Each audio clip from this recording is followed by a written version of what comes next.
Hi everyone, this is Erica Slayton with Wallach and Volk Mortgage and the Slayton Lending Group. I'm coming to you because I want to describe to you a particular disclosure that is required in all disclosure sets by the federal government on FHA and VA loans.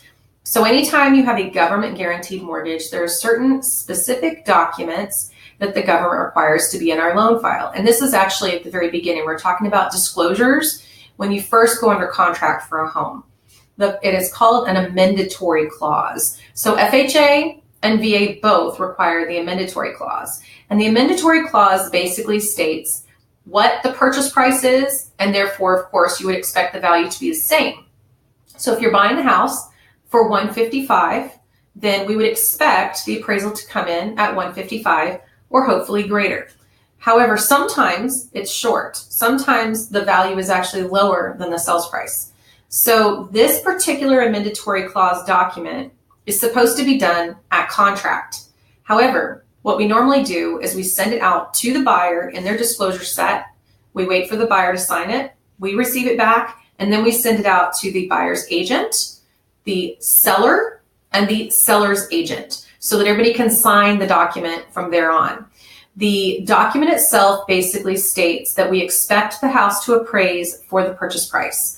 It also states that if the buyer has a shortage on their appraisal and the value is not where we expected it to be, that the buyer or purchaser shall have the privilege and option of proceeding with the closing, because of course you can pay the difference.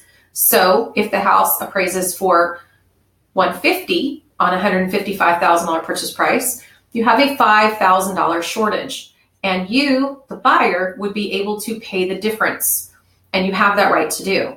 And so therefore, it basically states that they can proceed with closing on the buyer's side without regard to the amount of the appraisal, because you decided to pay the cash difference of the value and the purchase price on your own. And so it basically just states that the buyer, of course, should satisfy themselves on the price and the condition of the property is acceptable to them, even though it's not what the purchase price was on that report. The second part of the amendatory clause document is called the real estate certification. The second part is discussing the fact there's nothing that's not in writing. So in other words, if you have agreed to leave the fridge in the house, it's in writing. If you've agreed to replace the stove, it's in writing. That everything that has been agreed to is in writing and nothing is verbal, because in real estate, everything has to be in writing. So that's the second part of the amendatory clause. More importantly, the reason why we send this out when we actually receive the disclosures signed and to the agents on both sides as well as the seller is because HUD specifically states that the amendatory clause needs to be done before closing, preferably at contract. However, as long as it's done before closing, which means that if you're closing on Friday, we must have the amendatory clause prior to Friday. It cannot be done at closing.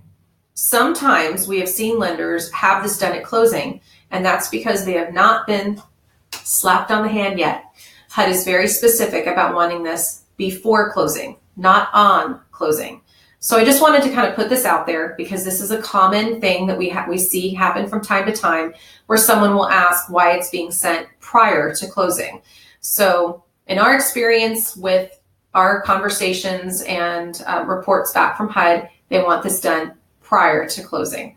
If you have any questions, comment below. Certainly you can reach out to me, but I just wanted to clear this up because it is a question commonly. So again, have a great day. Let me know if you have any questions. Bye.